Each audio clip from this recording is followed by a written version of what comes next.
So let's talk about something that is quietly shaping every relationship now.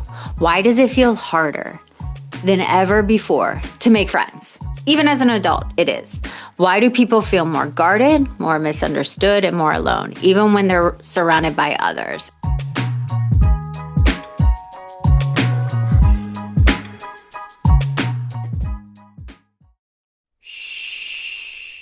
Welcome to the Secret Life Podcast. Tell me your secret. I'll tell you mine. Recovery doesn't end when the chaos stops. That's when the real work begins. After 16 years of recovery, my novels, Secret Life of a Hollywood Sex and Love Addict, and my new book, Becoming My Own Effing Soulmate, tell the before and after. The addiction, the healing, and the messy realities of learning how to choose yourself. Both are available now on Amazon. Welcome to Secret Life Podcast. I'm Brianne Davis-Gantt. Today I'm pulling back the curtains of all kinds of human secrets. We'll hear about what people are hiding from themselves or others. You know, those deep, dark secrets you probably want to take to your grave, or those lighter, funnier secrets that are just plain embarrassing. Join me each week as we take a deep dive into one subject matter, exploring the how, what, when, where, and why of it all. This is Secret Life, and I'm excited for you to join the ride. Today, we are talking about, the empathy perception gap. Why we feel disconnected from people on this planet and why we can't make friends. So this is a big thing I've been wanting to talk about. A lot of my younger clients are having trouble making friends, the younger generations more. And they just did a big study on Stanford that it was an empathy perception gap, that the younger generation, it's not the social media, it's not being on the phones all the time, it's this gap. So let's talk about something that is quietly shaping every relationship now. Why does it feel harder than ever before to make friends? Even as an adult, it is. Why do people feel more guarded, more misunderstood, and more alone, even when they're surrounded by others? And that's the concept that I want to talk about that Stanford figured out. They did a whole study. They took two college dorms, and they are lacking kindness and empathy and compassion for each other. So what they did in one dorm is they put words like people want to make friends, signs everywhere, all over the dorm. 80% of people want to make friends. People are scared to make friends. People want to connect to others and things like that. Kindness is the key, those kind of things. And that dorm and the connection of the people in that dorm exploded. More people became friends. They communicated more. They had group social things together. And the other dorm that they didn't put any of that up. Not one thing. And it stayed the same. So with Stanford doing this concept, and I have a lot of clients that are in college, this is why I wanted to talk about this empathy perception gap. And it's not just a huge thing. It's a lack of empathy, but we believe other people lack empathy. So you don't lack empathy. You look at other people and go, oh, they don't want to be friends with me because they don't have empathy. So when, like, for example, you walk into a room already assuming they won't get me, they won't like me, they'll judge me, and they don't care. So we hold back. We don't share fully. We don't risk being seen. We don't lean in. Because I always tell my client, lean in. Ask for support. Ask what their name is. And the other person, guess what? They're doing the exact same thing. Same fucking thing. So you get two people both craving the connection, both assuming that the other person's not safe. Then nothing happens. That's the gap. That's the gap that happens. And it's not always a lack of empathy, like I say. It's a lack of trust and empathy. So let's ask the deeper question, because there is a deeper question. If connection is what we say we want, why are we unconsciously blocking it? Okay, because just like everything else, what's the payoff? Because I love that question. First, it protects you from the biggest fear, rejection. If I assume you won't understand me, I don't have to risk finding out if you actually do or don't understand me. I stay in control of the outcome. So no vulnerability, no opening up, no sharing, no giving of myself, no rejection, right? It's that simple. Second, it preserves my identity as it is. If you see yourself as the one who doesn't fit in, the one that doesn't get it, the outsider, the black sheep, which I was, all those things, then every new connection challenges that identity. So your identity, even if it's a painful one, it feels familiar. That's why a lot of addicts don't change too, because their identity as an addict, using addict, is they want to keep that instead of going into recovery where they don't know. It's not familiar. So staying disconnected keeps that story intact. Third, it gives you a sense of superiority or self-protection. It can go either way. And this one can be subtle. So the thoughts are, if people aren't deep enough, they're not going to understand me. They're not deep like me. If no one is emotionally intelligent, they don't get it. They don't get where I've come from and what I've been through and all the work I've done on myself. Everyone seems so surface level. I mean, I've had that thought, and then I don't engage, and then I go into disconnection, and then I create distance.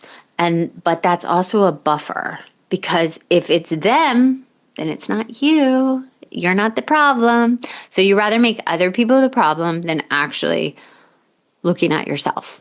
Fourth, here we go. You protect from emotional exposure. Real friendships, real, true, authentic friendships require being seen over time. Not just your best parts, but your inconsistencies, your needs, your humanity. All of that is shown. So if you never fully let people in, you never have to feel vulnerable of being known. 5, you keep your nervous system in a predictable state. Even if it's a state of loneliness, there is a predictability in that.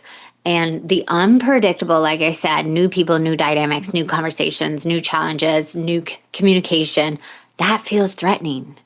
And your system will always choose familiar discomfort over unfamiliar possibilities. So again, there is a huge payoff with this empathy gap. Protection, identity, control, emotional safety, predictability. But there's a huge cost that is happening right now. Loneliness, surface level relationships, feeling unseen, and the reinforced belief that no one gets me. And that is permeating our society right now. So how do we start to close this empathy perception gap? Let's make it practical. Really practical, as I want to be practical and help. Step 1. Assume more goodwill in people. Now, listen, this is coming from me that used to hate humans, but now I have so much empathy for any human, even the worst human I've met on this planet. I still have empathy for him, and I still want him to be better.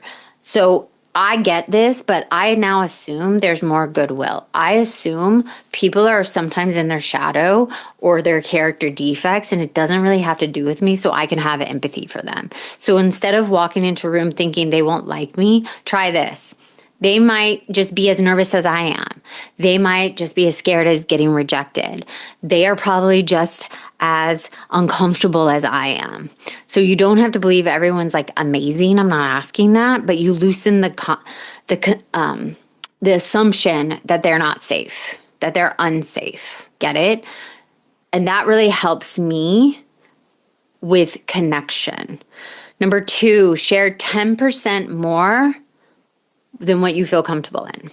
So not everything. You don't have to go to like your deep wounds one day. Just be a little more honest, a little more real, share a little bit more, get a little bit vulnerable. So connection can just happen in that 10%. If you just lean in 10%, it will make all the difference in the world. Here's an example. When I go out, I try to talk to one person I don't know. I will say things, oh my God, it's been a day. Or, oh, it's just a hot mess express day. Or, oh, I love your hair. Just anything that I vulnerably am pushing through, because just me even talking to a stranger sometimes can get uncomfortable. Step 3, let it be awkward. New friendships are awkward. There's pauses, miscues, weird timing, and it's not a failure. That is the process. And most people quit too early because they think their awkwardness is incompatibility with that person. No, it's just unfamiliar. I always say my whole concept is let your freak flag fly. Let it be awkward. Let it be kooky. Let it be, ooh, that's uncomfortable. The more you allow awkwardness between a relationship when you first meet and awkwardness in yourself, it gets easier. Step 4, stop over interpreting. You're not a mind reader. If someone doesn't text you back right away, they might be distracted. They might be in a conversation. The conversation doesn't land perfectly.